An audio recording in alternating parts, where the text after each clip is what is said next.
I wanted to quote really the second quote, but when I was preparing this, I came across the first one. And I'll refer to this a bit later. But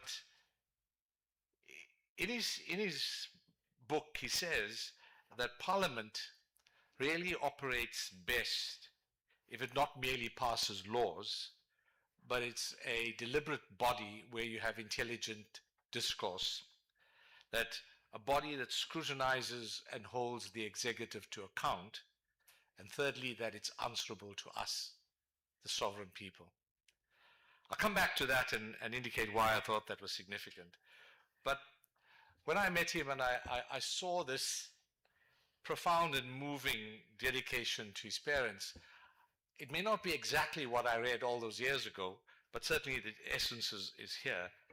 And he dedicated the 6 volumes to his parents, and this is what the dedication said.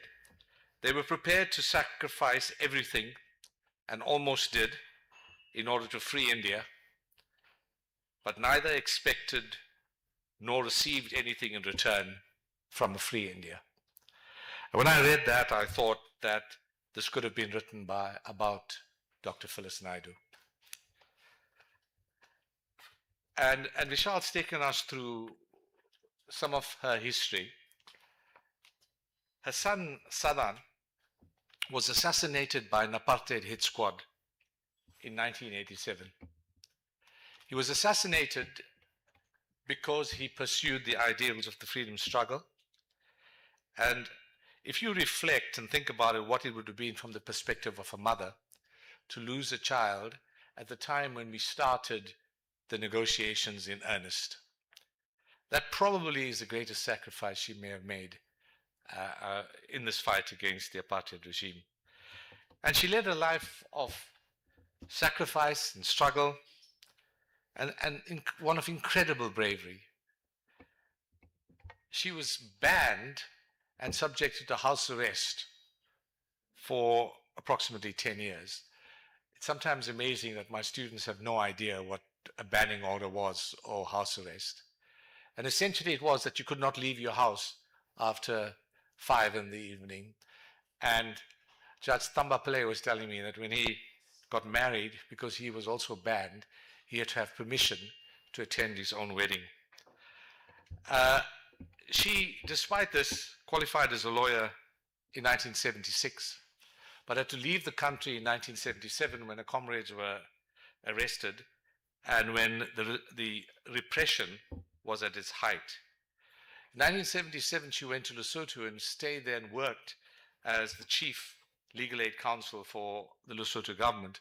But after the South African Air Force and Defense started attacking homes that occupied ANC fighters and killing people there, she relocated to Zimbabwe, where she stayed for 7 years, working for MK and the University of Zimbabwe.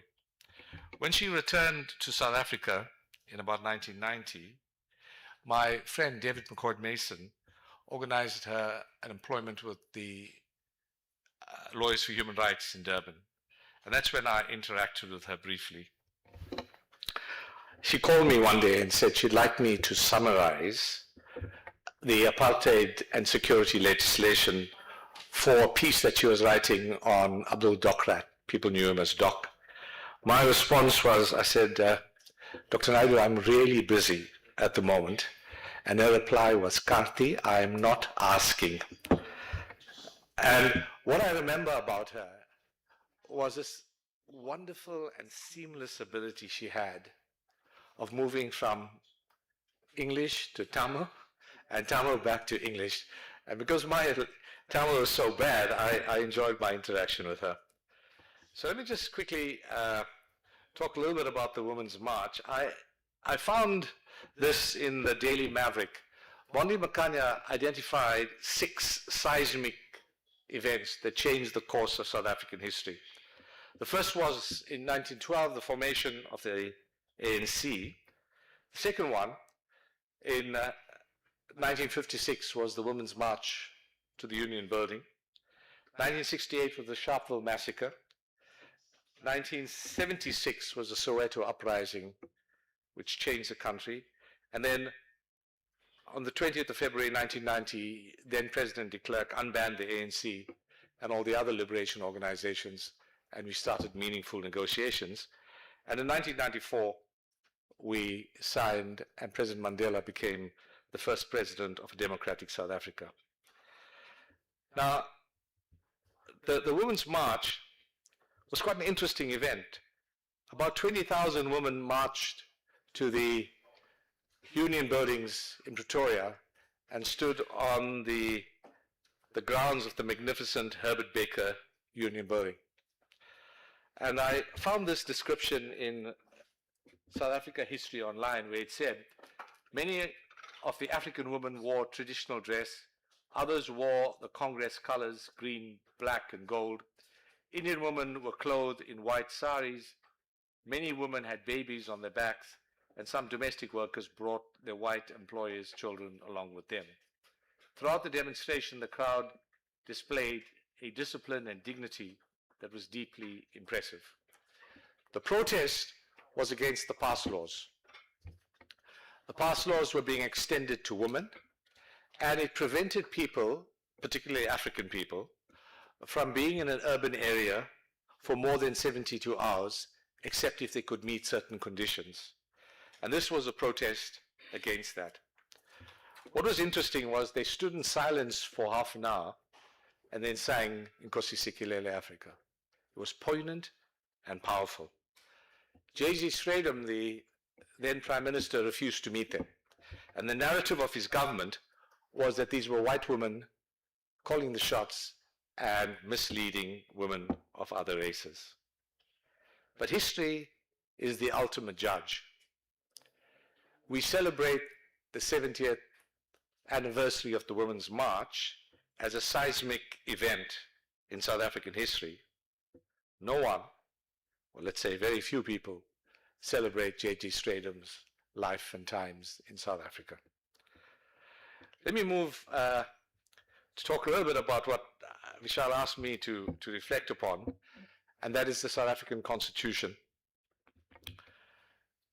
So, President Mandela signed the 1996 Constitution into effect on the 10th of December 1996 at Sharpeville. Its symbolism was particularly important for two reasons. One, the 10th of December was the date that the United Nations adopted the Universal Declaration of Human Rights. It was humanity's response to the atrocities of the Second World War. And the world, in a sense, made a collective promise that what had happened would not happen again. And the second important symbolic significance was that it was signed at Sharpeville. This was an acknowledgement that the suffering and sacrifice made against the apartheid state resulted in the contents of the Constitution. He drew a direct nexus or link between the sacrifice of the people and the Constitution that we were adopting. So I want to deal with this argument that the South African Constitution is good on paper. And I want to debunk it as effectively as I can. But I want to use four streams of thought. I could use many more, but because of the time constraints, I just want to use four of these ideas. The first comes from what we refer to as the certification judgment. And this is what the court said in that judgment. They said, then remarkably, and in the course of a few short years, the country's political leaders managed to avoid a cataclysm by negotiating a largely peaceful transition from the rigidly controlled minority regime to a wholly democratic constitutional dispensation. Now, one of my students at university, I was lecturing in the United States, said to me that that's probably the most profound comment a court has made. And when you read it as many times as it doesn't seem so profound. But what it is saying is that we negotiated ourselves away from repression to a constitutional democracy. Very few countries in the world were able to do that. And so the point I make is this, that as part of this journey that we made was the adoption and the contents of the Constitution. If we did not have agreement on the contents of the Constitution, it's very unlikely that we would have made this journey that was relatively peaceful from the apartheid state to the constitutional democracy. And so when people talk about the Constitution being good on paper, they fail to understand the monumental significance it had in this country as we journeyed to democracy. The second theme I want to look at is something that's contained in the text of the Constitution. The preamble to the Constitution commits us to improving the quality of life of all people and freeing the potential. And what it does is it tells us that we've got to realize certain socioeconomic rights. And one of the rights that we have to realize is the right of access to healthcare services. And in this famous case of the Treatment Action Campaign case, the court had to consider a challenge to certain policies of the ANC government then under President Thabo Mbeki. The ANC government at that time adopted the policy that the drug nevirapine, which is used to prevent mother-to-child transmission of the HIV virus, be restricted to 2 sites per province, so 2 hospitals per province. This meant that it could not be used in any public hospital. The way the drug was administered was that as soon as the baby was born, a dose was administered to the baby and a dose to the mother. International evidence had shown that it could prevent the transmission of the virus at birth. There was a huge outcry. Civil society, academia, the medical profession, religious organizations challenged the policy. When the matter went to the Constitutional Court, the court quite quickly came to the conclusion that government acted unreasonably, that it was in violation of the Constitution. Now, it was clear that essentially indigent, largely African women were being deprived of treatment that was necessary to prevent the transmission of this virus. And the court found that the government policy was rigid, unconstitutional, and they were ordered to change it. Before the Americans withdrew the funding for antiretroviral drugs, the South African government was supplying approximately 6 million people with antiretroviral drugs. Now, I'm not saying this judgment was the only cause of it, but what it did do is it allowed the government to escape a quagmire of its own creation as a result of imprudent policies. And it allowed them to recalibrate, and it resulted in significant benefits to the society. The third judgment I want to look at is the Fourie judgment. Apartheid had a hierarchy of dignities. It was premised on the fact that white people were at the top, African people at the bottom, and coloureds and Indians somewhere in between. The laws, the allocation of resources, etc., was premised on that supposition. So dignity is an important part of our response in the Constitution. And the provision in respect of dignity talks about us being entitled to human dignity. The Fourie judgment is an interesting one. The South African Parliament changed laws quite rapidly that discriminated against women. But they did not, despite an overwhelming majority, have the courage to change laws regarding gay and lesbian people. This challenge was brought on the basis that the laws prevented gay and lesbian couples from marrying. In the judgment of Justice Sachs, he said that the omission to regulate gay marriages was not an oversight. It was a deliberate act premised on prejudice. Prejudice, despite its antiquity, can never be a justification for that. He ruled that by the state recognizing marriages, it did not violate the religious rights of people.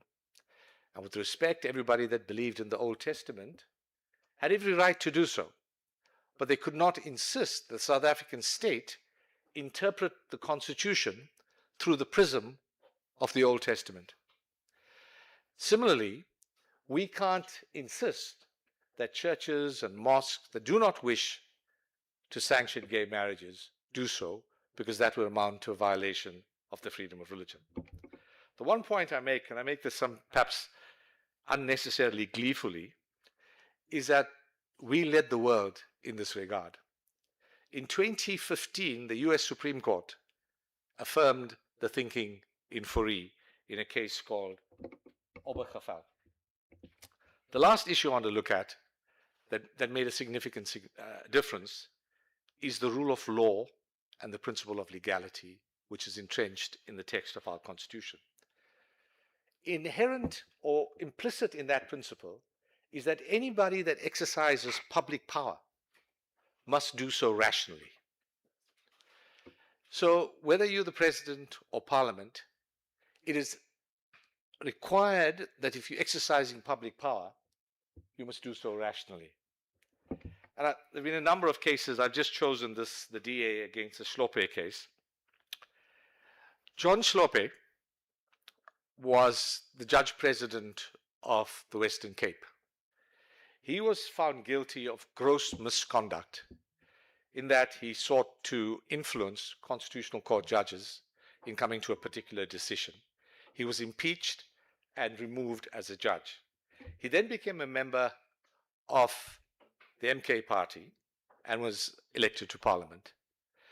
The MK party nominated him to serve on the Judicial Service Commission.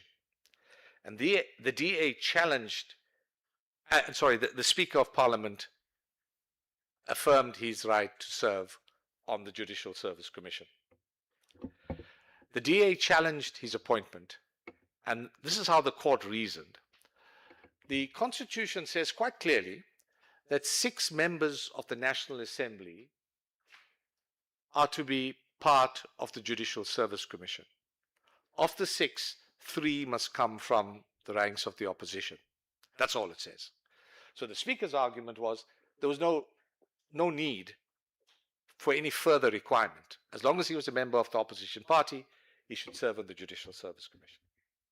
The court, and I'm just giving you one principle that they adopted, said that there's an obligation on Parliament in terms of Section 165(4) of the Constitution to protect the courts, to ensure the independence, dignity, and effectiveness of the judiciary. And the view the court took was by appointing somebody who had been impeached and found guilty of gross misconduct, it could not be rationally related to achieving a judiciary that's effective and impartial. The view that was taken was that both the appointee, that's the judges, and the appointor ought to be fit and proper persons. Let me leave that quickly and make a few points at the third and final part.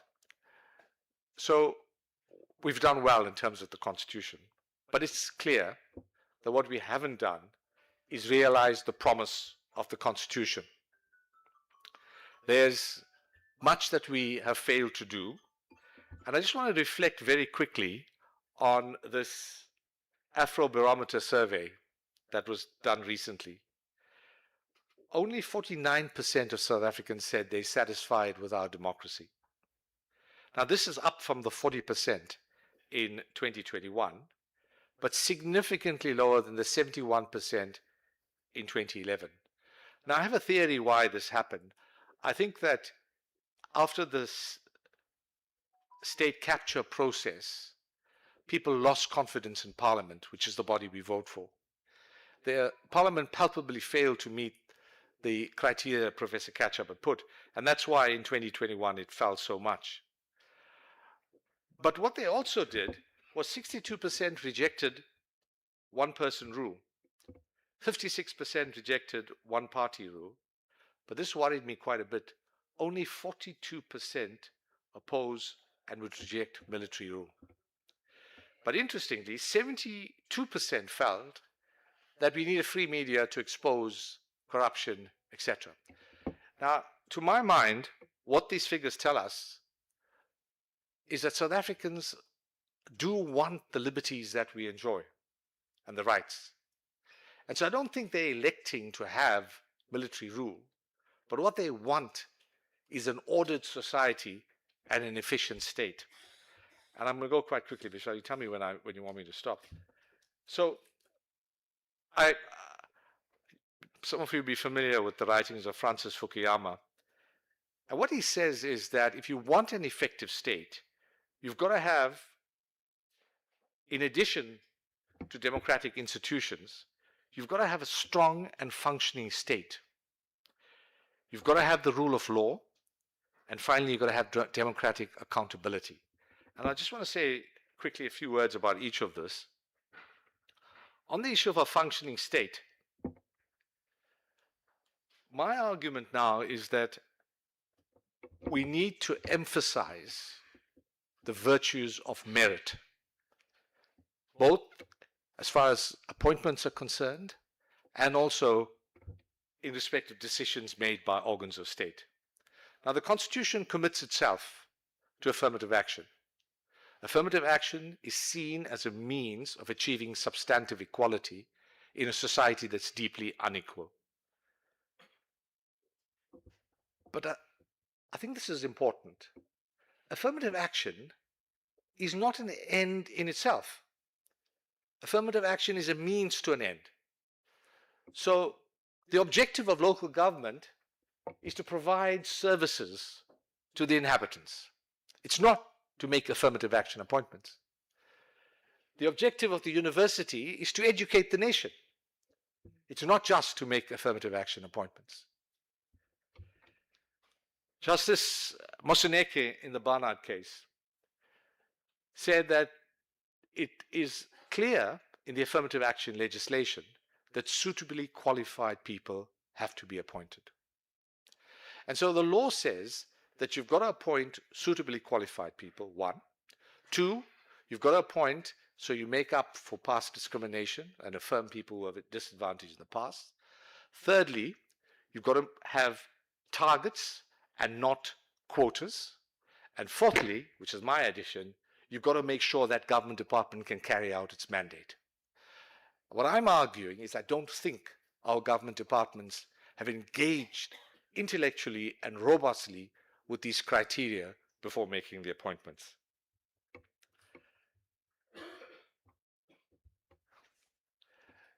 So, we've all been listening to the Madlanga Commission inquiry. And what we've learned is that it's really the procurement process that's been the cesspool of corruption. We know now that this Medicare contract cost SAPS 350 million rand. We know now that the theft from Tembisa Hospital was in excess of 400 million rand. And it's interesting how something like that just stirs the conscience of the nation. Money was taken from children who could have got oxygen so that the people defrauding us could buy fancy Italian cars. Similarly, the same thing happened with Bosasa, the same thing happened with Ekurhuleni Metropolitan Council. How do we do these procurements?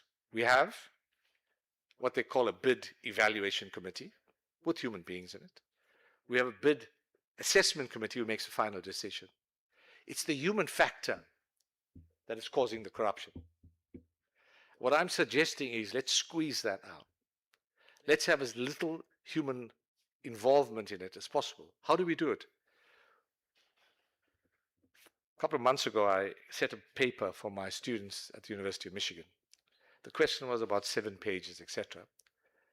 They had 24 hours to answer it. A colleague of mine who's an AI specialist took my paper and he asked AI to answer it. The answer was frightening. The answer was excellent. I realized immediately that I could be redundant, and so could many of the judges in the world. But if AI is able to produce that, why can't we use it to decide who's entitled to the tender with all the criteria that we have? So I've suggested a perhaps highfalutin one and a practical one. Let me just say a few words about the rule of law. Unless we have the rule of law, we'll cease to be a functioning democracy. My view is that the courts have performed incredibly well and much better than any of the other organs of state, either the executive or the legislature. What we now need to do is to reaffirm the responsibility of the judiciary and ensure that they continue performing their functions. A word about elections. We've got better at conducting elections with each election cycle. But I want to suggest this idea. We can't just simply have us voting for political parties and not have a constituency-based election system. And it's possible now that the politicians may be more amenable to a constituency-based and proportional representation system. Justice Zondo, in his report on state capture, suggested that we think about electing the president directly. I'm not sure that I agree with that. I think that we have too many examples worldwide where directly elected presidents somehow think that they're kings of the country and can do whatever they want to. I'm going to conclude by just drawing together some of the strands of our Constitution. Our Bill of Rights talks about having an open and democratic society based on human dignity, equality, and freedoms. The objective is to improve the quality of life of people. Power must be exercised in a manner that is consistent with the Supreme Constitution. The courts make the decision about whether or not there's inconsistency with the Constitution. In the Phala Phala case that was recently decided, the majority set aside the resolution of Parliament simply because it would not advance accountability and transparency. So these are core aspects of our Constitution. What worried me quite a bit was the now official opposition party in the election manifesto said this: compounding these issues is a liberal constitution that constrains the political influence of the majority.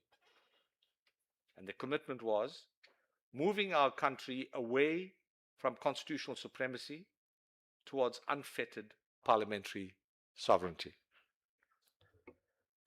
Now, this is the last point I'll make. We drew from the Indian Constitution this idea of the basic structures doctrine. What the Indian Constitution said was that there are certain aspects that are so profound to the Constitution that if you take it out, you destroy the constitutional democracy. And if we cut the supremacy of the Constitution, we will not be amending it, but destroying it itself. And so I end with this thought. Why would we want to do that at this time when it's clear that transparency and accountability and all the values that I've listed will serve us better than an unaccountable administration? And finally, we can be faithful to the people that made these sacrifices and in whose name we enjoy a life of dignity by abiding by these principles as opposed to jettisoning them. Thank you very much for your patience.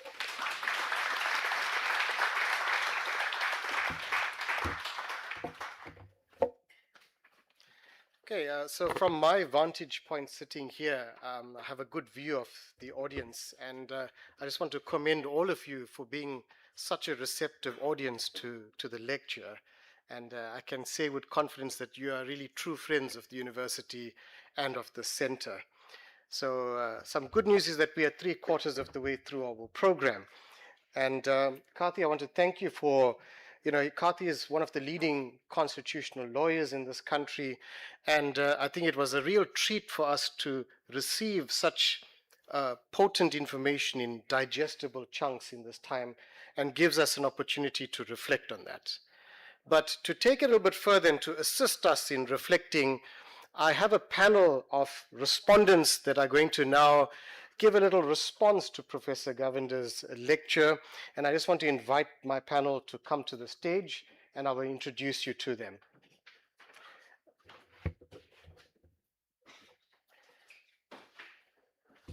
So in the order in which they are coming, we have Ms. Lwando Kaso, is a former constitutional lawyer and a writer. She practiced as a lawyer at two of South Africa's big firms, focusing on constitutional law. That's the topic of Professor Govinder's lecture. Now, she had the privilege of working in the Constitutional Court for Justice Edwin Cameron, and she was deeply impacted by that experience of clerking for him. And it taught her that law alone cannot change the world, and it inspired her to multidisciplinary practice at the intersection of creativity and social justice. She is a writer, and she is the author of Made in South Africa, A Black Woman's Stories of Rage, Resistance and Progress, which was shortlisted for the Sunday Times CNA Literary Award for nonfiction. She is the co-founder and director of the Creativity for Social Change Hub and an advisor to the Moleskine Foundation. She is the founder of a platform, Including Society, and an Atlantic Fellow for Racial Equality. And next to Lwando, we have Ms. Sayuri Sivraman. She is a PhD candidate in history at this university, and she is a member of the teaching staff at the Department of History on our Pietermaritzburg campus. She completed a Master of Social Science in History at UKZN, and her master's dissertation examined Phyllis Naidoo's exile correspondence. They explored Phyllis's political activism and personal experiences in Lesotho between 1978 and 1983. Now, Ms. Sivraman's current doctoral research explores the representation of women in apartheid-era newspapers in KwaZulu-Natal, and her research interests include gender history, political activism, and liberation history.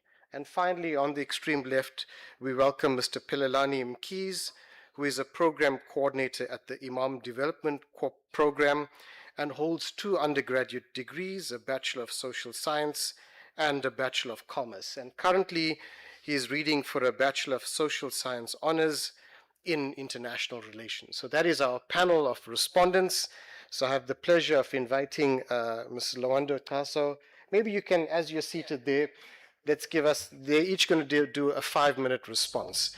And before they commence that response, there's an invitation to you if you would like to ask any questions of our panel and our keynote speaker. Maybe during this time you can formulate it, and we'll give you an opportunity to take the floor and ask a few questions.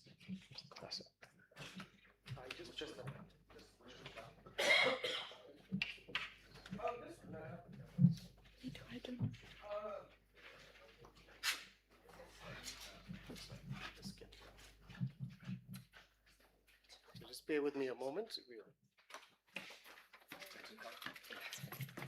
Thanks. Press the button.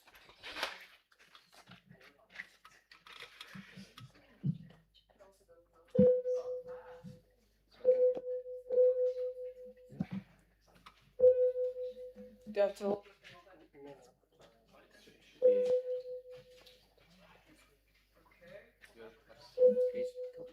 Hello? Yeah, hold it. Hold it. Okay. No, it's fine. Good afternoon, everyone. This is my first time. Okay, maybe. Yeah. Flight is leaving.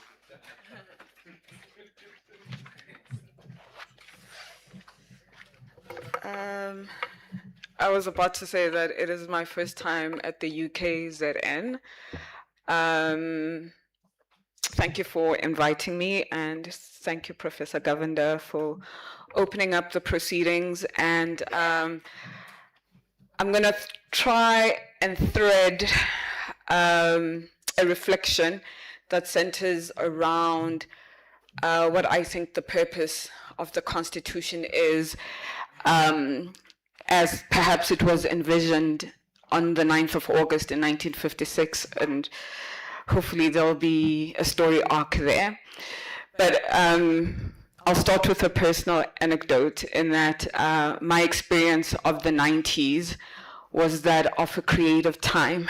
And granted, I was still in my formative years in the 90s, and I remember at school, because of the constitution making process, there were all these activities for us to understand what the grown-ups in the country were seized with.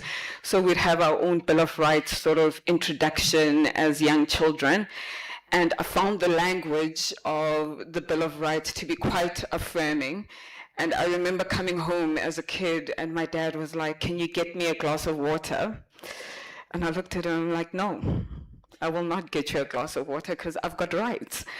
And he did a double take, like, what the hell's going on? And I raise that story because that's what constitutionalism is. It's navigating these different areas of your life. What happens at home, you know, religiously, culturally, and what the country is trying to do in terms of a universal constitutionalism, a supreme law of the land, you know, taking the fragments of each of our lives and trying to create one nation out of that. And for me, I think the question is South Africa possible? And I don't know what the answer is. And that comes from a civil rights movement leader in the US who passed away a couple of years ago, but he asked, is America possible? And similarly, I ask, through this constitution, is South Africa possible? And before I share where I'm leaning towards with that, is that what day was the 9th of August, 1956? What day of the week was it? Does anyone know without Googling? Because it's quite significant. They didn't just choose a random day. Anyone want to guess? I love people who are loud and wrong. They're my favorite people. You Googled it. I thought you're like, why was it a Thursday? Tell us. You know, it's Women's Day, and our mothers or parents would go to church on Thursday. Mm-hmm. There's a reason they went on Thursday for prayers. That's because that's when most people had the day off. Particularly that's when maids had the day off. And, pardon? Chiller's Day. Yeah, and I think Thursday has kept the same reputation. So they chose a Thursday because that's the day on which housekeepers, maids could attend. And 2 years prior to the Women's March, we had the Women's Charter being adopted through FEDSAW in 1954. And what strikes me about the Women's Charter is how inclusive it is of all people, not just women. What the women were trying to do was that anyone in this country who was socially, economically, or politically excluded, or essentially was dead, would be enlivened through the Women's Charter. I'm so sorry. You fast forward to the making of the Constitution, and I think its objective was the same, is that everyone in the country who had been socially, economically, politically dead would be enlivened by the making of this Constitution, including women. A couple of years ago, just to link the Women's March in 1956, choosing a Thursday where women would have the day off, and the work of the Constitutional Court. First of all, when Mandela inaugurated the court on the 14th of February 1995, there were 2 women, out of the 11 who were on that bench. And for the first time ever, we had a black woman. And Justice Yvonne Mokgoro, who actually passed away 2 years ago.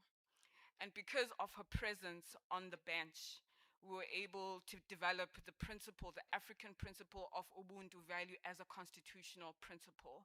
And that shows the significance of having people with different cultural backgrounds and values on the Constitutional Court bench. Years later, a case arrives at the Constitutional Court. It's called the Mahlangu case, but before I get there, I clerked for Justice Edwin Cameron in 2011. And one of the cases that really struck me while I was there really was emotionally resonant, and it's the kind of case that you dream about when you are a law student, because you knew that it was going to change the material conditions of people's lives. That is the point of a constitution. You know, it is meant to be transformative. Ours is a transformative constitutional democracy. And what Pius Langa would say, the first Black Chief Justice, is that transformative constitutionalism doesn't mean that UKZN needs to change, you know, corporates need to change. The change is actually how you need to change as a person. It's internal. So when I clerked for Justice Cameron, the case that arrived was Thembekile Mankai versus Anglo Gold. Put up your hands if you've heard of it. Okay. It was a mine workers case. Under apartheid, mine workers could be sent underground with no PPE. The apartheid government was very protectionist of corporates, especially mining companies. So this country is literally built on the backs of mine workers, and when they got sick, they were precluded by our laws, specifically COIDA, from claiming, as you normally would as an employee, for occupational diseases and injuries. What they were entitled to was a stipend. You would get 16,000 Rand and you would be sent home basically to die, and you could not sue for damages. Thembekile Mankai had developed silicosis. He was very sick, and even though we were quite a number of years into our constitutional democracy, we still had a number of these unconstitutional laws on our books. Thembekile Mankai is an example of someone that you would consider socially, economically, politically dead, even under a constitutional democracy.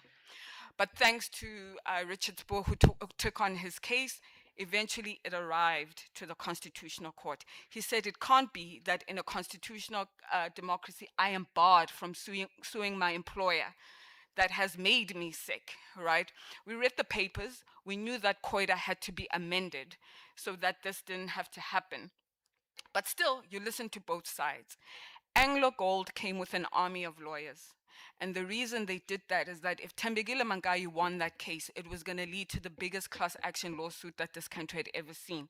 There were billions on the line because everyone who was ever in a similar position to Thembekile Mankai would be able to sue for being sick, including those who had died. It means families would come forward. So floodgates were going to open, right? This was going to be a landmark case. We knew it. We listened to the case, and because this man was sick, we said to everyone in attendance, including the litigants, that we would write the judgment in a month. And for a whole month, we did nothing but work on this case. It had to be meticulous, like all other constitutional court judgments, but we knew that this one would be scrutinized. The last Friday of the month, we tell the litigants and the press that come to court on Monday because we're finally handing down this judgment.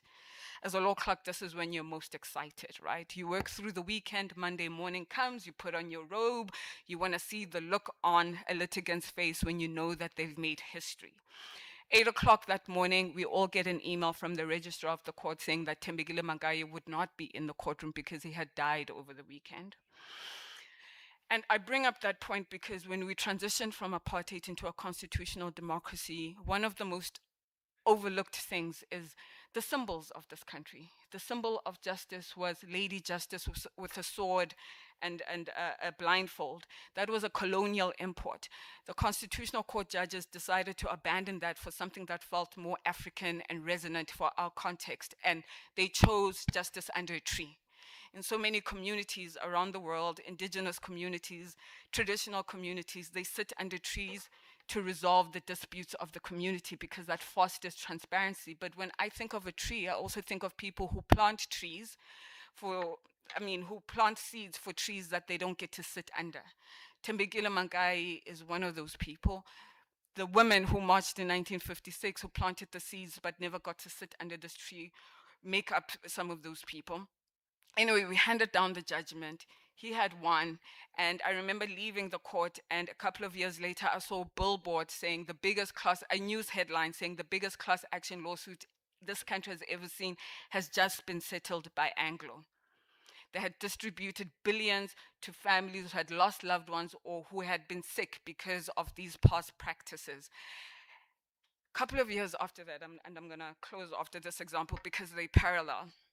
This judgment is handed down, it makes history, and we knew that it was going to change the material conditions of people's lives. Not often do you hand down judgments that you know are going to have a direct impact, because what this court does is generational work.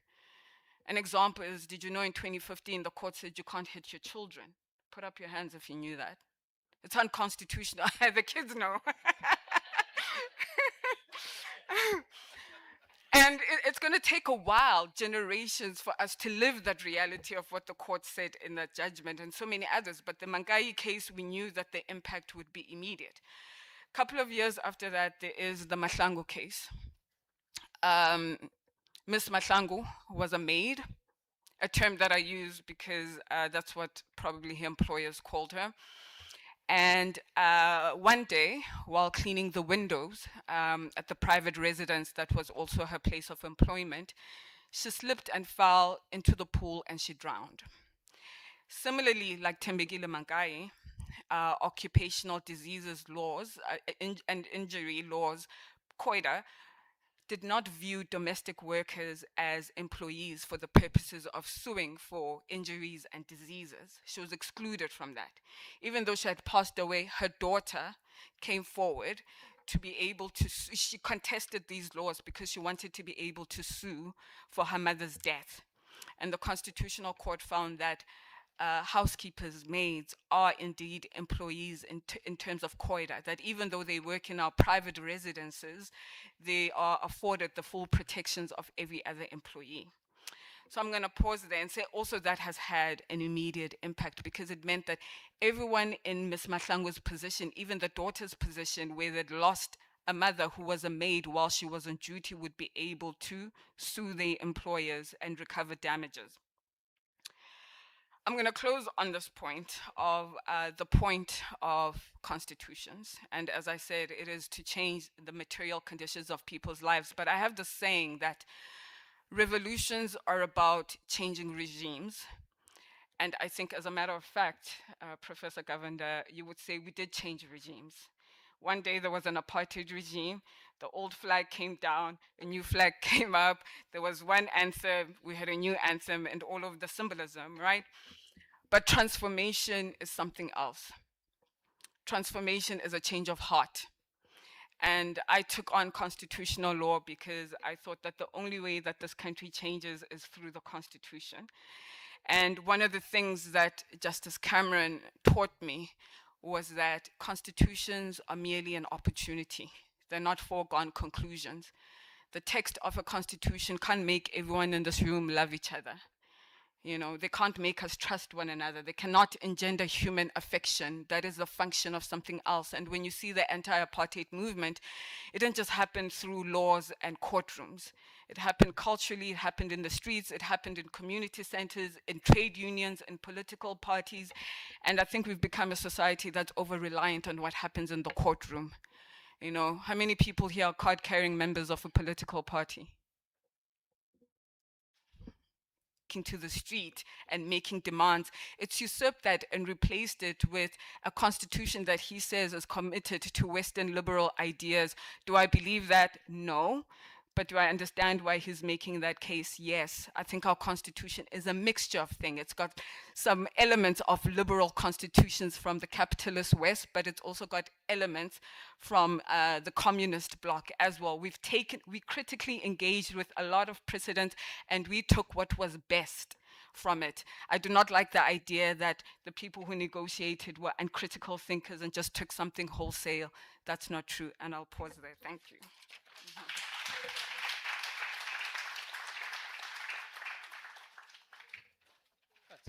Thank you very much, Wando, and for showing us the deeper meaning of the word transformation. So I have pleasure in welcoming Sayuri.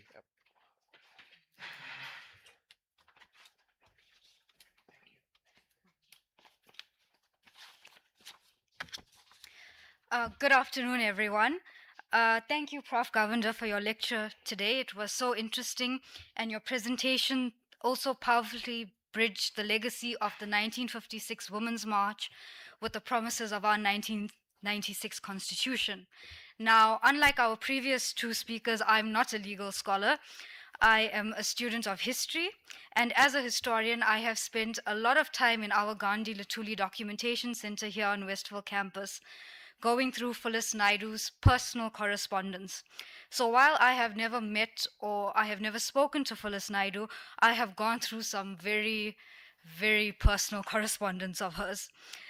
The primary appeal of her correspondence is that they are private and very personal sources, and they have the ability to grant readers or researchers access to the intimacy of the personal and domestic lives of public figures. And they make us privy to information that would otherwise remain unknown because they were not recorded in official documents. Phyllis's letters detail her sorrows, her joys, her hardships, and that she experienced over the course of her life as a political activist. Now, Prof. Govender painted a very clear picture of our constitutional democracy, but Phyllis Naidoo's letters give us an intimate lens to zoom in on the more human aspects of our democracy. So, as we mentioned earlier, Phyllis Naidoo was banned, and while she was banned, she studied to qualify as a lawyer. She then had to overcome many challenges in setting up her legal practice. Due to her involvement with political activists, Phyllis was made to flee into exile to avoid imprisonment. She carried out her exile in Lesotho and Zimbabwe. These events outline the political and legal trajectory of Phyllis Naidoo's life, but her letters offer valuable personal insight. Her letters from this period are so useful because they show researchers how she experienced these events from a first-hand perspective. Her correspondence to family, friends, and others in her political circle was the main method she had to communicate with people because she was so physically and socially isolated during her banishment and her exile. Through them, we learn about the struggle she was experiencing, her financial strains, the challenges she had to complete her law degree, the obstacles she had to overcome when setting up her legal practice. And something that stands out a lot when you read through her letters while she was banned and in her early years of exile is how much detail she goes into about her mental health and her mental state and how it was impacted by her banning and exile. We also learn about how her activism was impacted by the fact that she was a woman, and more specifically that she was a mother. Since her husband was imprisoned on Robben Island during her banning, she was living as a single mother of 3 children. And in July 1967, Phyllis spent 10 days in prison. She was imprisoned for not reporting to the police station as a banned person. Phyllis forgot to report to the station because she had spent all night caring for her sick son and was studying for a law exam the next day. In her writing, she mentions how, as a single mother, she had to consider when she would serve her 10-day sentence. She had to time it strategically to ensure that her 3 young children would have childcare while she was gone. So a lot of her letters talk about the anxiety she was having about how her political activities were affecting her children. And as you mentioned, Prof, in the beginning of your presentation with her son's assassination, that deeply affected her. In fact, you also mentioned that she lived a life of sacrifice, which is true. She sacrificed a lot for the anti-apartheid movement, but in her later interviews, she always acknowledges that actually it was her children that sacrificed the most. She never took any credit for herself. So her political activism was affected more so by the fact that she was a woman, and her letters remind researchers that the political activism of women couldn't be separated from the personal and familial cost that accompanied it. That brings us to one of the themes of today's lecture, which is the anniversary of the 1956 Women's March. Those women who marched in 1956 were likely facing a very similar situation to Phyllis in regards to the societal expectations. In fact, Lillian Ngoyi also has her personal correspondence archived where her experiences can be read about. And as Prof. Govender pointed out, that the march was an important historical event that displayed public multiracial solidarity against state oppression. And when looking at Phyllis's correspondence, the main thing that stands out is that all her political work was done in the underground political movement after the mass bannings and detentions in the 1960s. Her letters show how activists maintained political networks and coordinated legal support and sustained personal connections. So while the 1956 Women's March stands as a massive public display of resistance, Phyllis's story and archives tell us more about women's day-to-day smaller acts and administrative labor that women perform behind the scenes. That's an interesting historical contrast. On one hand, we celebrate the public mass action in 1956, and on the other, Phyllis's letters remind us of the private labor of women that was equally essential to sustaining the struggle. Her letters also portray how the very public female solidarity we saw in 1956 was echoed quietly in other areas of the struggle. Most of the support Phyllis received while she was politically active came from other women. A common theme that bound these women together was their shared experience of motherhood. This is especially evident in her writings about her 10 days in prison. Phyllis found herself empathizing with other female inmates, and Phyllis's experiences as a female activist were not isolated. Many female activists had a similar experience to hers. Upon establishing her own legal practice, Phyllis met a lifelong friend, Cynthia Pakati. And Phyllis found Cynthia breastfeeding her baby in her office after she was fired from a previous job. Cynthia confided in Phyllis all her problems, which included her alcoholic husband and her inability to afford childcare. In a letter to someone else, Phyllis admitted that she was reluctant to hire Cynthia, but Cynthia convinced Phyllis by saying, "But you are a mother, and you know our problems." And that statement had touched a nerve for Phyllis and led her to take Cynthia on as her secretary and typist in her office.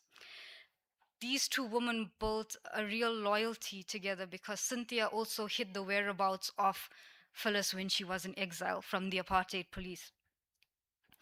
Moving to our second theme, which was the Constitution, Prof. Govender highlighted the Afrobarometer data on alongside Fukuyama's framework on state capacity and democratic accountability. While in her letters, Phyllis was very direct and insisted that political institutions remain answerable to ordinary people. She would write to officials of the apartheid state demanding answers. On one occasion, she wrote to the magistrate during her banning, demanding to know why she was banned and questioning how a mother of 3 small children could possibly threaten the might of the apartheid state. Well, needless to say, she did not receive a response to that letter. Prof. Govender also noted that 72% of South Africans still demand a free media to expose mistakes and corruption. Phyllis's archive reminds us that this instinct for public accountability didn't begin with post-apartheid institutions. It was sustained by the activists who refused to stay silent when power was being misused. So thank you, Prof, for your very detailed presentation on the legal structures and constitutional values that held our democracy together. I think this complements Phyllis's archive perfectly because Phyllis's letters remind us of the humanity behind these legalities. And as we commemorate the 1956 Women's March and our 1996 Constitution today, Phyllis's letters demonstrate the principles that were enshrined in that Constitution. So thank you.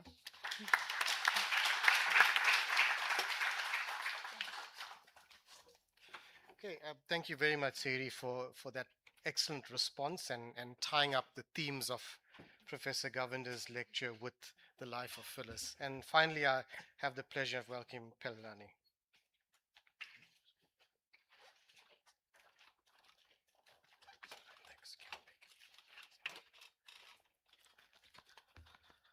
Thank you very much. Good afternoon, everyone. Before I just delve into my reflection, as Luanda was talking, I was reminded of the Shell case that was currently at the Concord. Right? A very important step, to fight a company like Shell and step our foot down and say, no, you can't do your exploration there because there's people living there. That's a very profound one. And also, Luando, you touched on transformation, a very important concept. I'm not sure if we are familiar with. There's a publication online called The Common Sense. They lambast transformation. They call it transformationism. Right? So it's like an ideology that permeates all throughout the state. So it's one of those things. But let me start with Prof. The lecture, very profound. And I had prepared the whole academic and boarding reflection, but I had to write something here. I like that you used the past, Prof, to illuminate the present, right? Dr. Phyllis Naidoo gives us sort of like a moral reference point that with resilience and morality and fighting for the other is it's worth more than fighting your own battles. We have a political leadership currently that doesn't seem to understand that part. And secondly, you touched on the first certification case. And I was touched with the statement that we effectively negotiated ourselves to peace. So if you can just pause for a moment and understand and internalize that statement, because it's a very profound debunk of no, the Constitution of South Africa is only good on paper. But for that constitution or the negotiations prior to that constitution, we could have been somewhere else. I'm just going to touch on a few threads of the constitution. Chief among those is our socio-economic state. I was in a few weeks ago, I was in an investment forum in Umhlanga hosted by the KZN government and some other people. There was the economist Duma Qubule there. He gave us a whole comprehensive presentation about the jobless growth that we're having and the fact that we could do more. We could get the revenue service doing more in terms of the SARB, I mean, in terms of not only focusing on inflation targeting, but be developmental in their agenda, so that we can have a bit more growth and we can have employment. We can lessen our crime rate also. And we have Dr. Palile Hotla also. He's even more sort of like harsh with our current leadership. He's saying these people here, they don't know economics. They're effectively bookkeepers, right? And also our former president is saying, Mbeki that is saying, no, we don't have an economic plan. We have a wish list. Number two of our threats, currently, we have these populist movements, the March on March. It's a March on March slash AfriForum Nexus right now. We've seen them together. And I saw a statement from March on March saying, no, we can actually, Zulus can actually have their own universities. Vendors can have their own universities. That's a very bad. It's effectively trying to balkanize the South African society, which is it's a threat in its own right. And as everyone knows, we have this endemic corruption. I mean, we witness it everywhere, in the Batlanga Commission, everywhere. It's a threat to the trust in the institutions, which by extension, it's a threat to the Constitution. And our Constitution is not, as Prof pointed out with Fukuyama's framework, it needs supporting pillars. If the institutions surrounding it are not strong enough and the personnel is not independent, we are likely to lose our constitutional principles. On lastly, I'm not sure, maybe Prof can help us here on, I thought maybe you were going to touch on the immigration issue, on where in our constitution? Do we address it or not, or did we leave it open deliberately? Because it is quite a very important issue, and it doesn't seem to be addressed. And in closing, I like to close with Prof. I'm not sure if I have an opinion on getting AI to make decisions. Thank you very much.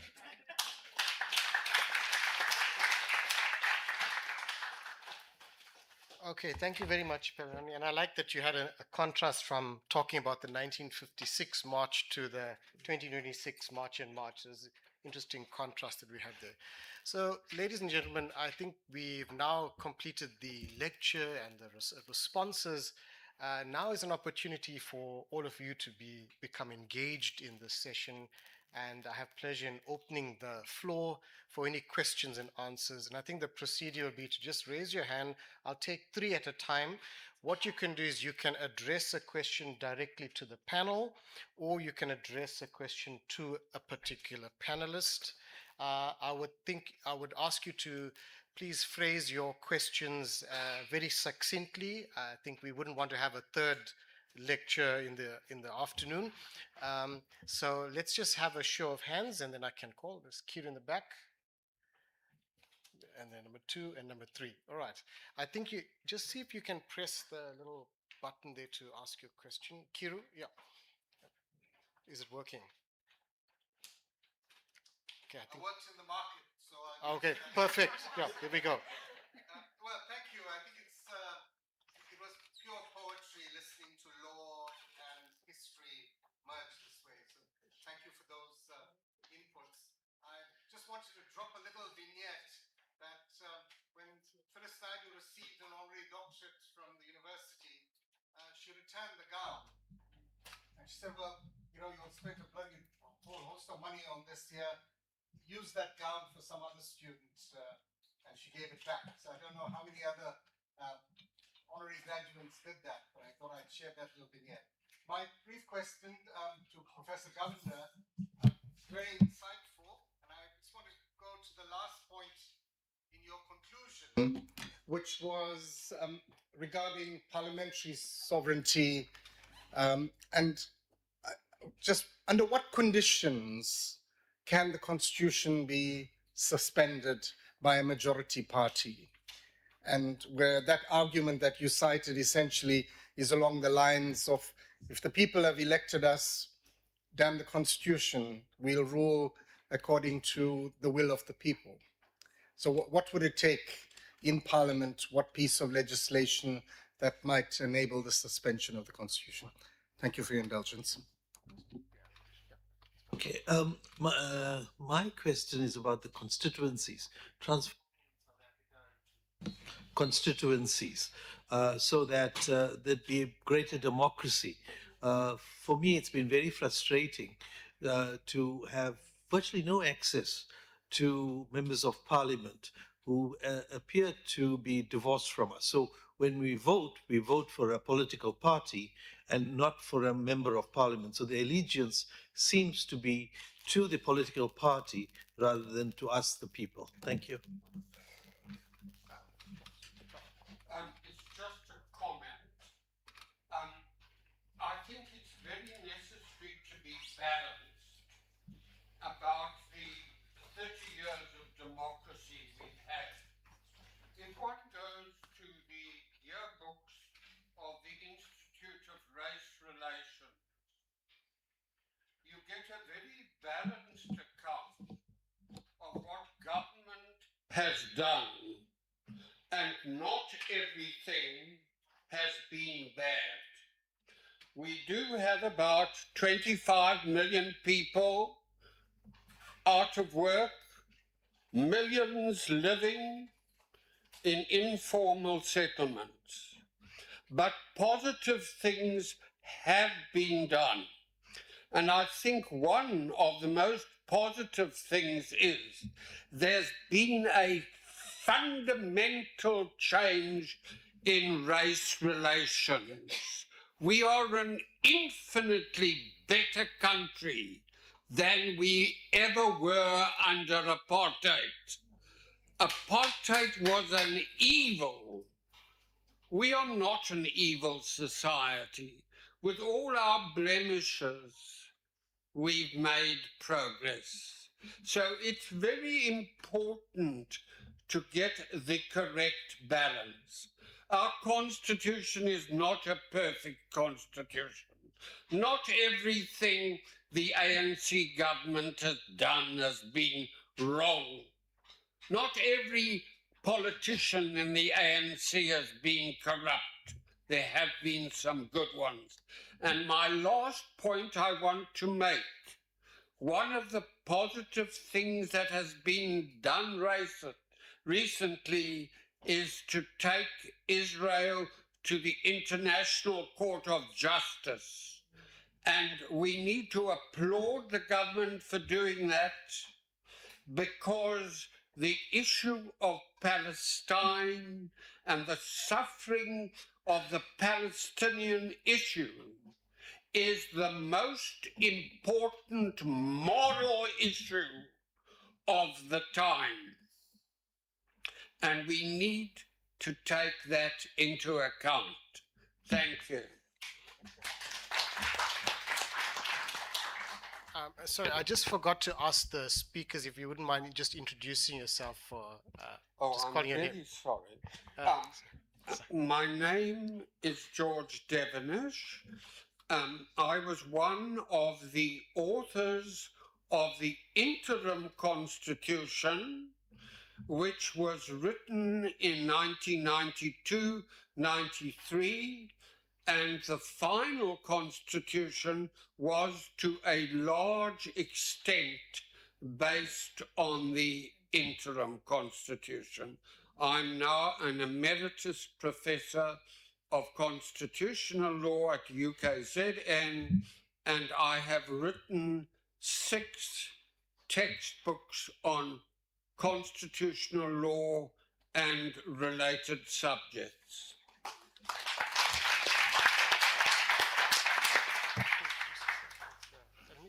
Thank you. I'm Dr. Dina Padiachi. Vishal Subran is a Facebook friend of mine. Yeah. And besides being a medical doctor, I've won the Olive Schreiner Prize for Prose and the Nadine Gordimer Prize for Prose. So I enjoy writing. And I think the most important thing is that we can now think freely and write freely in a way we couldn't before. Thank you.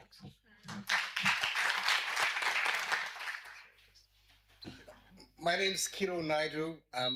I was Phyllis Naidoo's driver for almost 20 years. Wonderful. Okay. I think the questions are Thanks.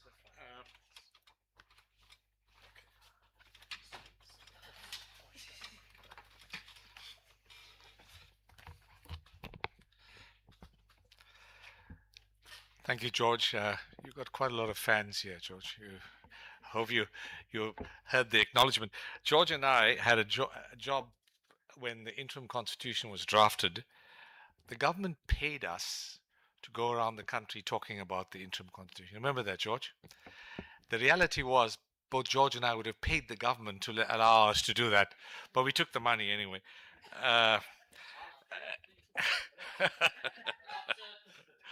Now, let me address Kiru's point. So we've got a whole variety of ways of amending the Constitution. You normally need a 2/3 majority and 6 of the 9 votes in the provinces for an ordinary thing. I've argued in things that I've written that if you're going to amend the Bill of Rights, you need a 75% majority. That's an open question. But here's the important point. As I alluded to, if you're going to change what we call a basic structure of the Constitution, such as the supremacy of the Constitution, that cannot be changed within a constitutional democracy. Because what you're doing then, you're not changing the Constitution, but you're destroying the constitutional order. So if someone's advocating that, they're actually advocating for the end of the constitutional democracy. Now, what was interesting was that the Indian judges came up with this idea during the time of Mrs. Gandhi, because what she was doing is bringing about changes because she had a dominant majority. And they came up with this idea there's certain aspects that you can't change, even if you have a 100% majority. And our courts have nodded at that concept. So it is an important principle. And it is a concern if you participate within the system for the purpose of destroying the system. And I think that we must just be aware that, politicians say things during elections, but just how far they go with that idea. So, and then to Dina's point, so what happened was before the last election, there were a number of judgments of the Constitutional Court which said that restricting it to voting for political parties was inconsistent with the Constitution. And why Parliament takes so long to change the laws is beyond me, but they finally did. But the way they changed it is it made it absolutely unprofitable for a person to stand on their own. And technically you can stand as an individual now, but not a single individual, either in the provincial legislatures or the national legislature, got elected as an individual. And so the other point you made, I think, is crucial, is that not many people here know who their parliamentarian is. And this may be the right time because no party has a dominant majority and they can just block it. Many years ago, President Mbeki got Frederick van Zyl Slabbert to come up with a report about whether we should have a constituency-based system. And he came up with a report. Now, about 2 years ago, I did a seminar for the ANC's National Executive Committee and analyzing some of the Constitutional Court judgments.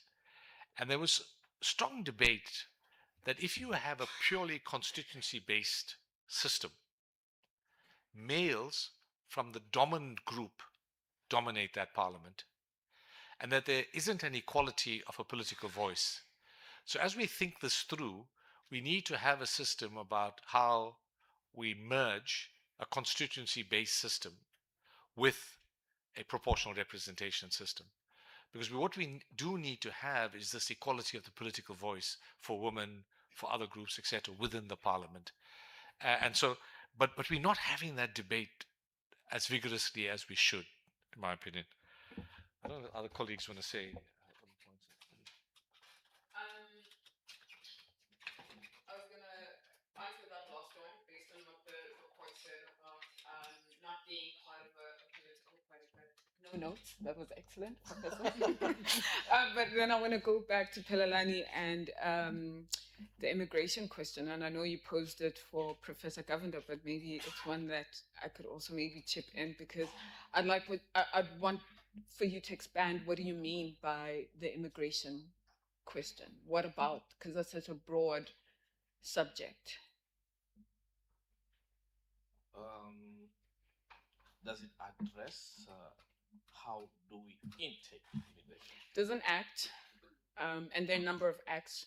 So if we stick to just the Constitution and what people would call the penumbra of the Constitution, which is essentially the vibe of the Constitution, is that I see it as one that is socially conscious of the role that immigration, especially on the African continent, has shaped South Africa. And you see that by the first word of the Constitution is just we. It's not citizen.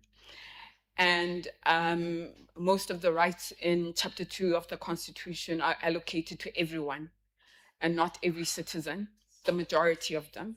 So you see a constitution that is really trying to minimize the significance of citizenship based on the weaponization of citizenship under apartheid. And I think that it shows that this is a country that understands. I mean, the documentation center is Gandhi and Lutuli. And I was just reading one of Phyllis Naidoo's letters in in the library, and she talks about how Albert Luthuli was born in Zimbabwe. You know, how a majority of people came to this country as migrant laborers. And so I think ours is a constitution that is socially conscious of that. But like any other country, there is an Immigration Act, and they're part of it this year that the court has dealt with. And there've been a number of judgments prior to that, but they're quite broad. So if we pinpointed exactly what about immigration that is of a concern, yeah, maybe we could chat about it a bit more. But I think I have a sense. Yeah. I don't know if you want to say anything.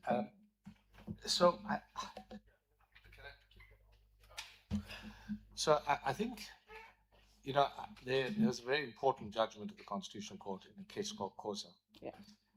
And where the court held that if you are living permanently in South Africa, you are entitled to the social benefits. And it's an important judgment. I think the facts of that case dictated the outcome. I'm not convinced that where the Constitution says everyone, it means everyone in South Africa at the time. I think the term everyone should be determined by the content of the right. And why I say that is that the court, now I've sat as a judge, you don't have a full view of all the pressures, budgetary pressures on government. And you instead have a myopic view. You only have the arguments that are made before you in that particular case. And if you extend socioeconomic rights without understanding the budgetary implications of it, I have two concerns. The one is that should be the responsibility of Parliament and the executive. And I think you could be tying the executive's hands too much. And that when you then come to elections, you hold them accountable. And I just think that it's an issue that should be dealt with by the elected representatives, because theoretically they have a better understanding about how the budget should be dispensed. I'm just trying to read the room. I see no one's fallen off to sleep, so I think I'll have one final round of questions. There's a lawyer here. It's not free legal advice, but please go ahead, introduce yourself, 1 and 2. Is there any final questions? So we'll take those two. Said so. Effectively, state capture was to collapse the separation of powers. And you're answerable to one person. And the functions of government were outsourced as a result of that. And this is the first step to a fascist state. Okay? And together with the balkanization of South Africa that you spoke about, and the rise of tribalism, regionalism, etc., is very important. Because what we're going back to is the ethnic, racially, tribalistic division of where South Africa used to be. And that's a dangerous thing. You're looking at potentially the secession of the Western Cape, the secession of KZN, etc. Okay? And now you've got the elevation of chiefs and sub-chieftains and sub-sub-chieftains to a very, very powerful level. And these developments must be watched very carefully. And March has actually confirmed this, because a classic sign of fascism is when the masses are weaponized against the population and used to attack the population. That's exactly what Hitler did. Right? No, I'm not done yet. Wow.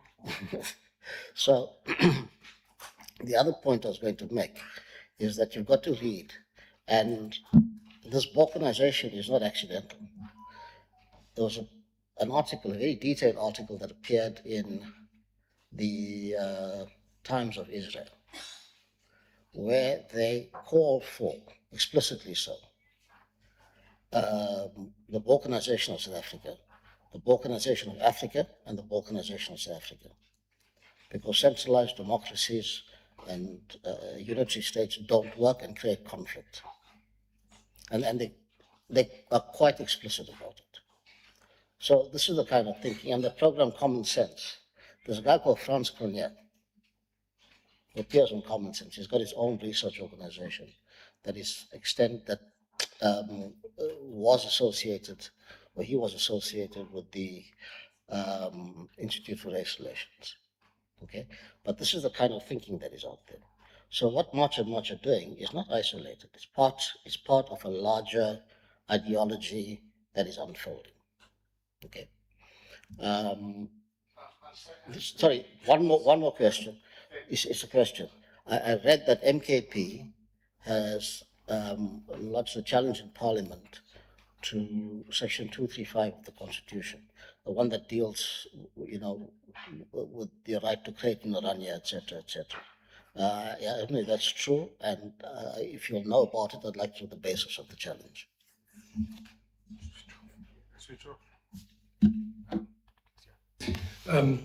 Greetings, my name is Warren. I'm also a graduate of UDW, proudly so. Just so many points to raise, no time. But on the immigration question, very interesting question. Immigration Act, besides dutying, immigration officials around management of immigration affairs and illegal immigration and so forth, actually duties them to deal with xenophobia. In xenophobia, even within the state bureaucracy, it's actually written into the Immigration Act as a duty of the office bearers. And that leads me to my main point, in that we talk a lot about accountability, and it's a very ex post facto way of dealing with the issues we're facing, because duty bearers in the public service have responsibilities to act in line with the particular acts or ultimately with the Constitution. And our duty as citizens is to ensure that they perform their duties, their responsibilities. Accountability mechanisms are too late in my mind. They're way too late. The horse is bolted. Now we get people giving excuses why, for example, Metro Police are not stopping violence on the streets of Durban. I don't know how long it took the other day for people to be attacked on the streets of Durban in multiple places at the same time, over probably a couple of hours. And we are falling foul even of our obligations in terms of international conventions and so forth. And the last point, Prof, you triggered me there, talking about state, budget. The Subramani case, Subramani versus MEC of Health at KZN, I feel is a failing of the Constitutional Court. I don't care if the court has to push us into a deficit if people's rights to, for example, healthcare need to be realized. We waste a lot of money, blue lights and so forth, the corruption. I don't think the Constitutional Court should shy away from making financial, demands on the state in its interpretation of our rights in terms of the Constitution. Thank you. My name is Professor Naidoo. I'm an ANC member of Ward 25 and a South African Communist Party supporter. And I would just like to take up our sister's point there, that the silicosis case, and looking broadly at our Constitution, was prefaced on the Freedom Charter, which we haven't given enough attention to, because when we look at our Constitution and second and third generational rights of our people, we have things like the silicosis case, and we have also the DA, which uses the Constitution and the law to derail and challenge things like the National Health Insurance, the Bella Act in education, and the Land Expropriation Act. And we also, I'd like to ask Prof. Governor, how does African customary constitutional framework and restorative justice influence and bear down on our Constitution? Thank you.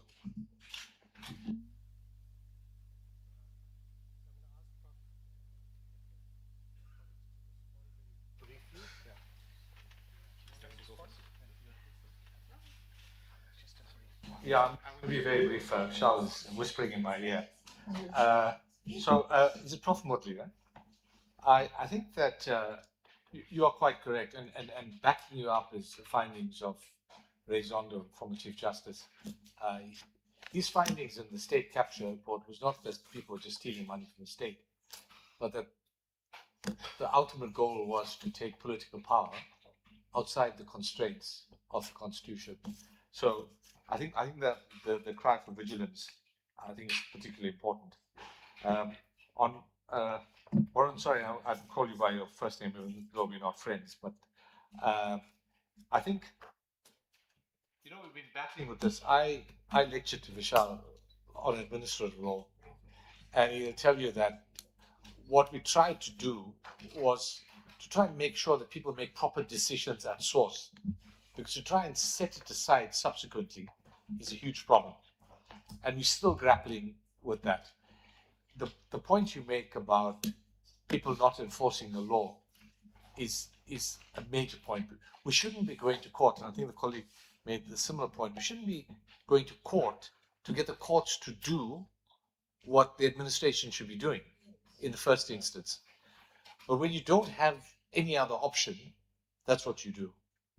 And when I spoke about squeezing the discretion by using AI, that's one of the ideas that's coming forward now, because they're using AI. I was listening to a podcast, and a guy called Ben Rhodes, he was President Obama's deputy national security advisor.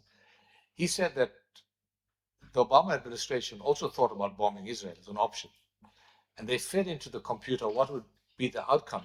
And the first thing that came across was that, I said bombing Iran, I should say, that the first thing that came out was Iran will close the Straits of Hormuz. And, this was in response to Trump saying he didn't know about it. And what we need to do is to tie huge technology now to improve the civil service. And that's why I made that plea for greater merit, because the argument I'm making is that greater merit does not undermine the affirmative action policy. Both can go hand in hand. And I just think that we need much more interactions, certainly with local government. Sorry, I'm speaking too long, but we can't continue to have the crisis in local government. George is right, there's been a lot of good things, but when you have more than 2/3 of local government that are dysfunctional, it's going to undermine your respect for constitutional democracy. Was it Ubendran? Look, I wish your political party everything of the best going forward. I say, I wish your political party everything of the best going forward. I did my pupillage in the office where MD Naidoo, Phyllis's husband, was practicing. He was using Charmaine Bolton's office at the time. She's now Judge Bolton. And I used to pop by to listen to his stories. One day he came back from the High Court.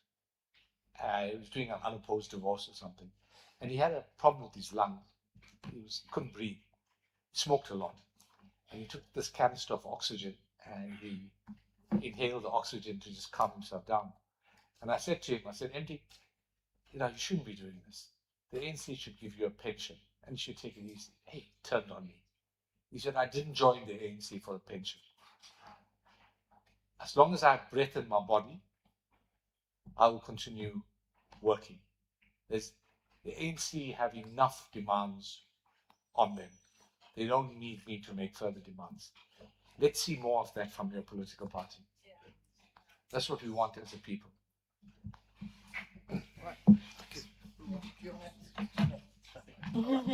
Okay, all right, folks. Being a lecturer, I know that 90 minutes is the longest that you can have someone's attention. So, but we've is it 40 now? It's gone down to 40 minutes. Okay. But we've had a lot to digest today. So I think what we're going to do right to conclude it is to just summarize everything that has transpired in this session. And to do that, we have a rapporteur, that is Professor Dasarath Chetty. Professor Chetty is a former professor of sociology and he was the pro-vice chancellor at this university. Interestingly, Professor Chetty presided over 100 papers in 40 countries, and he is presently a visiting professor in Germany, India, and Malaysia. He has had 40 years of voluntary service to the child welfare and continues to work virtually full-time as a volunteer president of the Durban Child Welfare. So Professor Chetty will summarize today's session. Okay. Thank you, Dr. Sabin. Good afternoon, ladies and gentlemen, comrades and friends. It's nice to see familiar faces here. Also, it was great to listen to Professor Govender, who is also my contemporary, and I enjoyed the exceptional clarity, the eloquence with which you presented, and I think that's characteristic of the way in which you have contributed to this university and society. So thank you very much for that. You'll notice that the activists spoke in the second round of questions. Maybe there's some political significance to that as well. We had academic questions in the first round, and then we had an activist input. A lot has been said over a wide range of topics, and I don't think I'll do justice to a summary. I'd like to offer a few thoughts of my own, but also to raise a few questions that I think people that have come out in the discussion that I think people need to engage with going forward.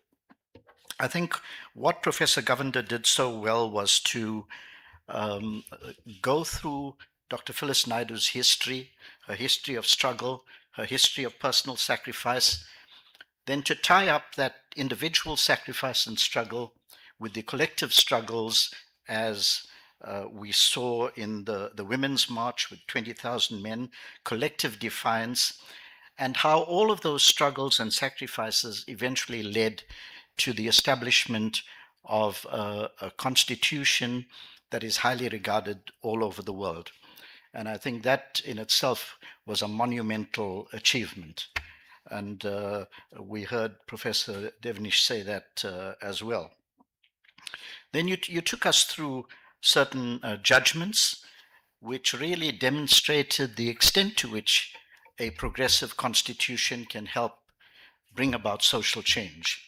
And I think those were also very powerful examples of using the law to change society in a manner that avoided the cataclysm that you spoke about. So there was that. And then I think importantly, you showed us that the genuine intent of the Constitution was to realize access to basics for all. Then you brought us to, I think, some startling figures from the Afrobarometer survey. 49% of people support democracy in this country, the democracy that we fought for. And 42% will not reject military rule. And I think that's a frightening prospect that ties up with what Chris and Mudley said at the end about the direction in which we are going, because that is exemplified in these survey results about what people believe about democracy. And the question is, are we actually interpreting public discontent wrongly? Are we saying that it's moral decay, it is institutional dysfunction, or is it the direct result of poverty, unemployment, related social ills, and macroeconomic policy at the end of the day that has given rise to this position? So in addition to those questions, the approach that we've taken in presenting the Constitution today, I'd like to ask, is it a technocratic orientation? Are we relying heavily, for example, on Dworkinian rule structuring and AI-assisted procurement to eliminate corruption? Now, I want to agree with you that AI is incredible. For those of us who come from another generation, it is pure magic. and no human being can match AI. You may know that there's no chess player in the world that can beat AI anymore because of the millions of configurations and algorithms that the AI can work out, a human brain can't do in that time. But in every sphere, AI has the potential to catapult us into a progressive new world if we use the tool correctly. So I agree with you there. But from a sociological perspective, corruption in South Africa is not merely a procedural defect of administrative design. It operates for me as a structural mechanism for capital accumulation and political patronage within an economy characterized by severe unemployment and historical asset concentration. So does prescribing automated systems and moving the barriers of legal discretion, for example, address the symptoms or the underlying causes, the underlying socioeconomic drivers of corruption? And I think Lwando said something in this regard when you mentioned that transformation is a change of heart and not necessarily the mechanisms that we use, and that we need to use the Constitution with creativity and care. The next point I want to make is that the legal framework, the legalist assumptions regarding social efficacy of judicial review, it's sort of legalese, and for me as a social scientist, I agree that transformative constitutionalism relies on the apex courts to drive societal transformation. But judicial rulings cannot substitute for political organizing, legislative diligence, and executive delivery. Relying on the judiciary to resolve deep political, economic, and moral crises risks overextending the courts. When judges repeatedly intervene to correct executive and legislative failures, the judiciary becomes vulnerable to the very populist attacks that we heard about just now, claiming counter-majoritarian overreach and an anti-democratic judicial activism. So the dangers of excessive reliance on the judiciary and the court. So are we moving towards reconciling, for example, affirmative action with bureaucratic competence? And the Barnard case was mentioned, which highlights the enduring tension within transformation policy. Professional competence is essential for an effective public service. The concept of merit is not neutral. In a historically unequal society, conventional measures of merit often reflect access to quality education, social capital, and generational wealth. An uncritical emphasis on formal qualifications without systemic state capacity building risks preserving historical inequalities under the banner of a technocratic meritocracy. And we heard, I think Sayuri mentioned Dr. Phyllis Naidoo's activism. It was an anti-capitalist commitment. And many of the principles that she fought for are now contained and enshrined in the Constitution, but others are not.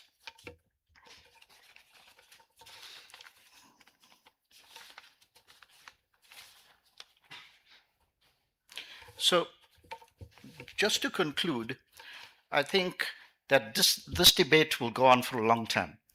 It's a political debate, it's a moral and ethical debate, and it's for us as citizens to become more engaged in these debates on an ongoing basis as individuals, through our organizations, through the various platforms that we are involved in.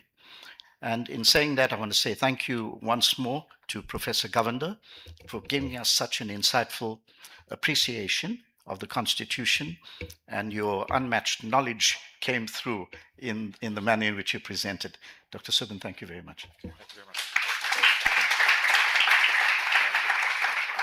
All right, ladies and gentlemen, that brings us almost to the tail end of today's proceedings, and I want to thank you for being such a receptive and wonderful audience in these proceedings.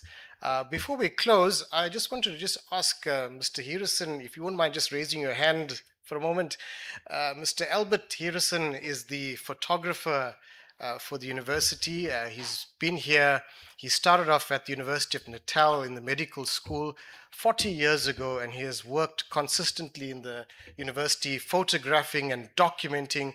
And it's important as a documentation center where we preserve things, photos are important. And Albert has been one that has been photographing this for the past 40 years. And he retires at the end of the year. And this is the last event that he will be photographing. We wanted to acknowledge him and say thank you and wish him well in his retirement.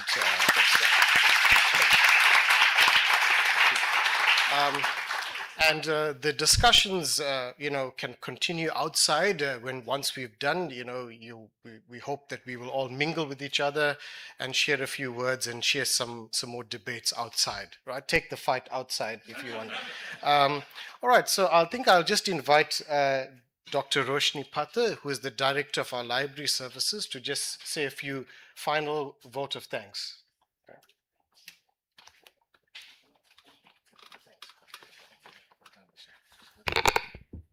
Good afternoon, ladies and gentlemen. Dr. Sarban, just a correction. I'm actually a senior manager at the library. So good afternoon, everybody. As we bring the 2026 Dr. Phyllis Naidoo Memorial Lecture to a close, it's my honor and privilege to deliver the vote of thanks. We thank His Excellency, the Consul General Nitin Subhashiola, and the Vice Consul of Education, Mr. J. Burr, for their attendance. They had to leave early as they had another engagement. Also, on behalf of the library services and the university, extend our sincere and heartfelt appreciation to our distinguished keynote speaker, Professor Karthi Govender, and our esteemed panelists, Ms. Luanda Kazo, Ms. Sayuri Silverman, Mr. Pililani Mkize, and our respondent, Professor Chetty. Thank you for sharing your expertise, perspectives, and reflections with us this afternoon. The theme of today's lecture, commemorating the 30th anniversary of the adoption of the Constitution of South Africa and the 70th anniversary of the historic 1956 Women's March to the Union Building, is both timely and profoundly significant. Through your insightful contributions, you have highlighted the continuing relevance of these milestones in our democratic journey, while bringing to life the values of Dr. Phyllis Naidoo, who championed these throughout her life. Your words have challenged us to reflect deeply on the principles of justice, equality, human dignity, and active citizenship, and have inspired us to consider how we can contribute meaningfully to the society we wish to build. To the members of the university executive, staff, students, alumni, and distinguished guests, thank you for your presence and your engagement. Your participation has enriched this occasion and serves as a testament to the enduring legacy of Dr. Naidoo. I would also like to acknowledge the many individuals and teams who worked diligently behind the scenes to ensure the success of this lecture, from planning and coordination to logistics, technical support, communications, and venue management. Your professionalism, dedication, and attention to detail made the gathering possible. We are deeply grateful for your contributions. I think a special mention was also got to our photographer, Mr. Albert Harrison. Thank you very much on behalf of Library Services for your dedication and support all these years. Thank you very much. So as we depart this afternoon, let us carry forward the spirit of courage, resilience, service, and intellectual engagement that define Dr. Phyllis Naidoo's remarkable life. I'd also like to invite you to visit our Gandhi Latuli Documentation Center that's in the library building, and enjoy you for some refreshments. Thank you. Okay, all right. And we just have some tokens of appreciation for our guest speaker and panelists. Phyllis will do it. You can hand it. So we just have a few tokens of our appreciation, and they'll be given by our Documentation Center librarian, Mr. Thiru Mansami. You want the ladies to come first? Oh, thank you, bro. Thanks. Okay. Thanks, Thiru.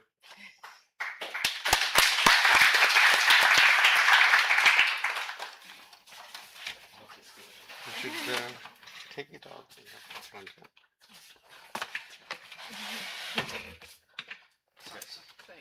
Come this way. Okay. Yeah, this way. Okay.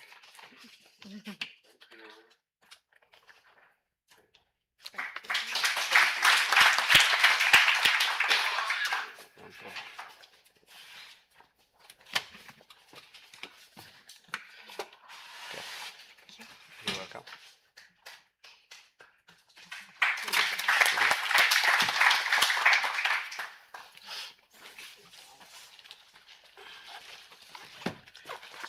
Okay. Thank you.